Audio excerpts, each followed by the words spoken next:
நீ வாம்மா. ஒரு பாம தங்கம் உருகுமா, செதுக்காம சிற்பம் சிரிக்குமா, கேட்காம பெண்மை கொடுக்குமா, போமாமா.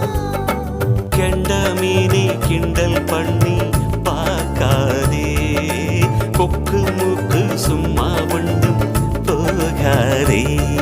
ஏத்தி சிங்கு ராஜாதா எனக்கு இப்போ தேதி வைக்க வந்தாரே, தென்னாட்டு சூரியன் தான் எனக்கு இப்போ மாலையிட